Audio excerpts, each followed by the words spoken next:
Quando si gioca a scacchi, l'obiettivo, oltre che quello di migliorarsi, è di confrontarsi con i migliori giocatori al mondo. In questa partita andremo a vedere il primo incontro che ho avuto con un giocatore titolato. Stiamo parlando della maestra internazionale Anna Cantane. Anna, oltre che essere una fortissima giocatrice, sapete che ha superato i 2300 punti nel suo picco massimo di Elofide, è anche ovviamente una giocatrice titolata. Ci trovavamo al primo round del torneo di Vigevano, quindi primo round dove ho giocato contro una collega, infatti anche Anna è una streamer, vi lascio in descrizione il link del canale. E diciamo in questo primo round ho dovuto affrontare quindi una delle giocatrici più forti del torneo. Considerate che verso la fine si giocava direttamente il titolo di questo torneo, quindi è stato sicuramente un incontro davvero molto complesso. La cadenza di tempo era leggermente diversa da quella che si è abituati a giocare, perché normalmente si gioca sui 90 più 30 tendenzialmente, ma in questo torneo specifico la cadenza era 60 minuti più 30 secondi per ogni mossa, quindi bisognava anche un po' adattarsi. Essendo il primo round nessuno era proprio ben ancora conscio di quanto era il tempo a disposizione, quindi come sfruttare al meglio il tempo nel corso della partita. Andiamo a vedere però com'è andata. Giocavo con i pezzi bianchi, apro con D4, la mia avversaria risponde con cavallo F6, qui gioco C4 e anziché giocare una mossa molto più semplice che speravo giocasse la mia avversaria, mi gioca C5. Non che sia una mossa molto strana, è normalissimo giocare questa apertura, però con C5 l'unica mossa che è corretto da giocare in questa situazione è la spinta del pedone in D5, mossa che ho giocato anche in partita. Ora però il nero ha diverse armi a sua disposizione, perché può giocare sia il pedone in B5, sia giocare D6, sia giocare 6, oppure eventualmente anche giocare G6, quindi ha veramente tante armi a disposizione. Mossa scelta da Anna è stata E6. Qui sviluppo il mio cavallo, volevo evitare che potesse giocare eventualmente anche B5 magari successivamente, quindi gioco cavallo C3, vado a controllare anche eventualmente il pedone in D5 che può catturare, e proprio E per D5 è stata la mossa della mia avversaria. Se torniamo indietro nel tempo, se andiamo a rivedere uno dei tornei che ho giocato a dicembre, in questa precisa posizione sono andato a catturare di cavallo, però conscio della partita giocata precedentemente e conscio del fatto che cavallo per D5 non è la mossa preferibile in questa posizione, ho giocato proprio C per D5, che invece è quella che è considerata la mossa corretta. Lei risponde con D6, quindi collega il pedone in C5 proprio con il pedone in D6. Non c'è problema per l'alfiere camposcuro, che vedete non può andare a svilupparsi chiaramente lungo questa diagonale, perché l'idea è giocare G6 e fianchettarlo con alfiere G7, mentre invece con la spinta del pedone in D6 l'alfiere campochiaro è libero di giocare lungo questa diagonale. Rispondo con E4, quindi prendo il controllo del centro, ho un pedone in D5, un in E4, quindi sto davvero molto bene. Poi con il cavallo in C3 che difende tutto quanto, non ho niente da cui aver paura.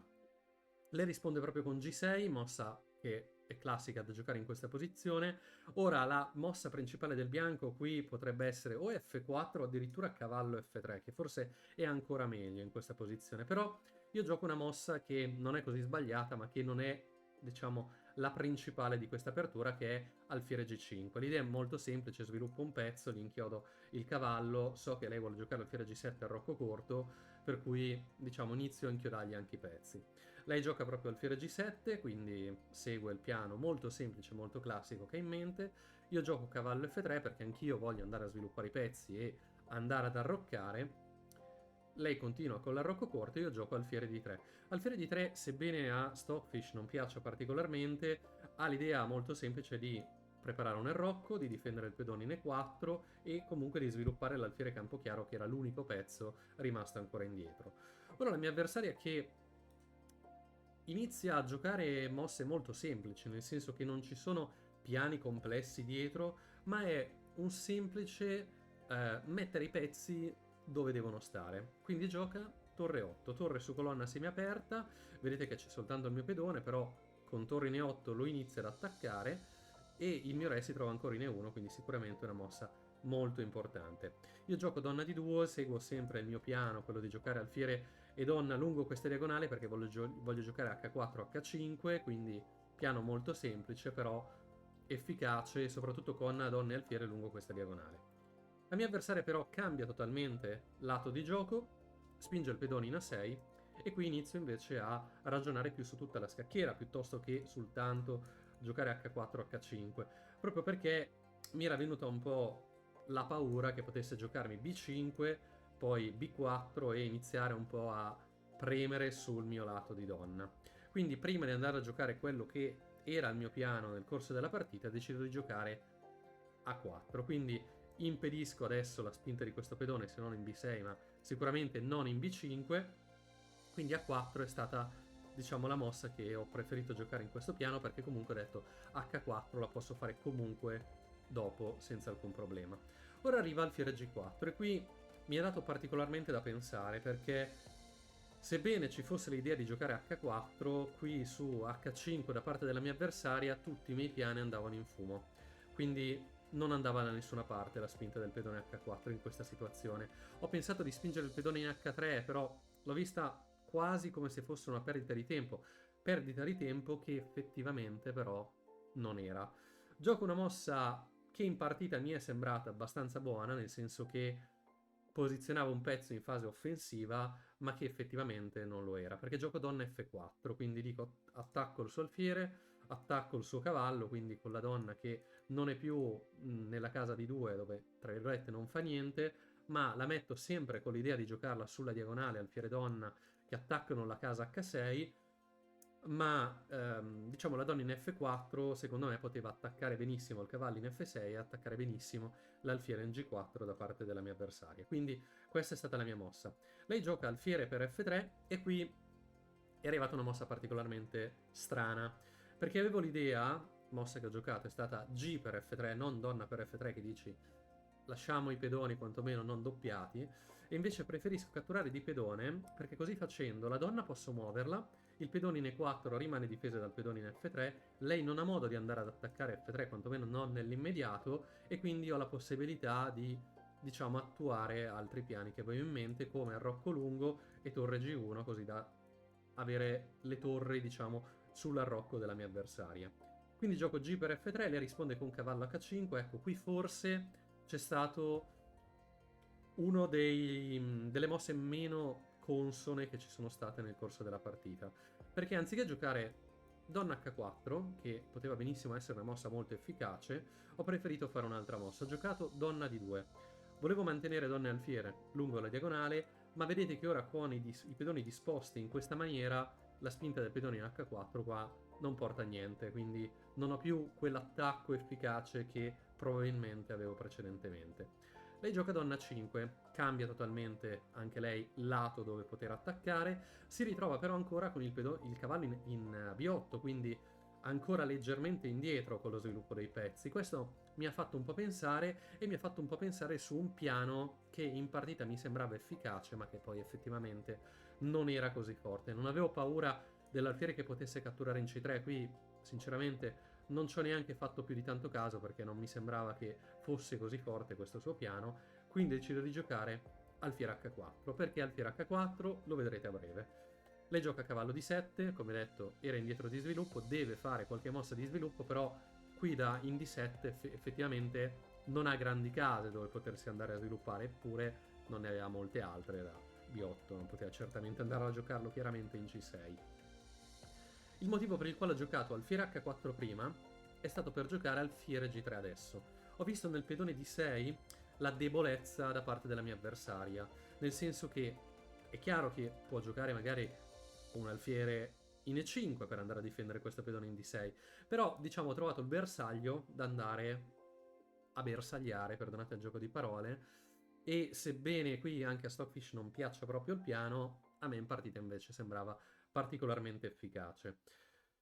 Lei gioca cavallo E5, io gioco alfiere 2 perché oltretutto non posso andare a giocarlo nella casa C2 perché qui sarebbe arrivato cavallo per F3 e potevo abbandonare all'istante in quanto avrei perso la donna, quindi devo giocare alfiere 2, mossa obbligata, e lei risponde con donna B4. È vero che ora i suoi pezzi pian pianino stanno iniziando a diventare sempre più pericolosi, ma sinceramente a me non ha, diciamo, destabilizzato più di tanto, anche perché avevo trovato un piano semi efficace ora per andare a catturargli la donna. Vedete che comunque anche il tempo stava iniziando a cadere e gioco A5. Perché A5? Uno dice perché devi andare a spingere questo pedone? Perché il mio piano era giocare torre A4 e poi alfiere D1 e andare a intrappolare la donna avversaria. È vero anche che su torre A4 lei poteva fare comunque benissimo qualcosa anche prima di andare a giocare torre A4, però effettivamente è quello che è successo, perché gioca innanzitutto cavallo per G3. E qui, anziché giocare F per G3, che uno dice ok, ristabilisce i pedoni non doppiati, non hai problemi, decido di catturare con H. Catturo con H perché così almeno avevo la colonna semiaperta con la torre che poteva andare subito ad attaccare nella casa H7. È vero che nel momento non avevo nulla, però in futuro speravo di riuscire a creare qualcosa. Tra l'altro, in tutto questo, la mia avversaria era scesa intorno ai 5 minuti, quindi la partita sembrava quantomeno pari in questo momento, soprattutto dopo che lei gioca a cavallo C4. Dopo che gioca a cavallo C4 non ho pensato più di tanto, perché ho dovuto giocare per forza di cose alfiere per C4, non avevo tante altre mosse. Donna per C4 e qui a me la partita sembrava abbastanza pari, cosa che tra l'altro anche il computer dice. Non avevo tante mosse per poter perdere la partita, ma una di queste è stata cavallo e 2. Non ho avuto modo di giocare altrimenti, non mi è sembrato di trovare mosse differenti di cavallo e 2 perché chiaramente il mio piano poi era quello di scappare in F4, ma non ho considerato che lei potesse rompere il centro con F5. Io gioco e per F5 non mi interessava più di tanto il fatto che ci fossero due attaccanti ora su E2 perché mi sembrava di riuscire a difenderlo efficacemente. Lei gioca ovviamente G per F5 qua e io gioco torre H4. In questo caso con torre H4 vedete che riesco a attaccare la sua donna, la costringo a muoversi ovviamente nell'unica casa logica da giocare in questa posizione che è la casa B5.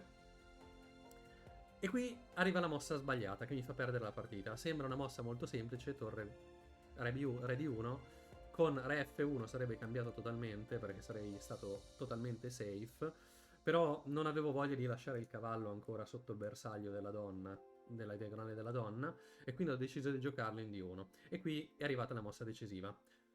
Torre in E7, raddoppia le torri, cavallo F4 e qui ho completamente sbagliato, perché mi arriva donna F1 e qui chiaramente dopo torre C2 abbandono la partita in quanto la mia avversaria è venuta a catturarmi la torre in A1, ho pensato qualche sacrificio strano con cavallo C6 per poi riuscire a entrare di donna, ma una volta visto che potesse prendermi il pedone in B2 con la donna ho deciso ovviamente di abbandonare la partita. È stata molto tesa, soprattutto perché sia io che la mia avversaria siamo arrivati nella fase finale, dove diciamo si è decisa nella fase finale della partita, quindi anche con poco tempo a disposizione. Mi è sembrato comunque di aver giocato un'ottima partita, prima partita con una giocatrice titolata e questo è stato il risultato. Spero che la partita vi sia piaciuta, se così fosse vi rinnovo l'invito di lasciare un like al video, noi ci vediamo al prossimo video.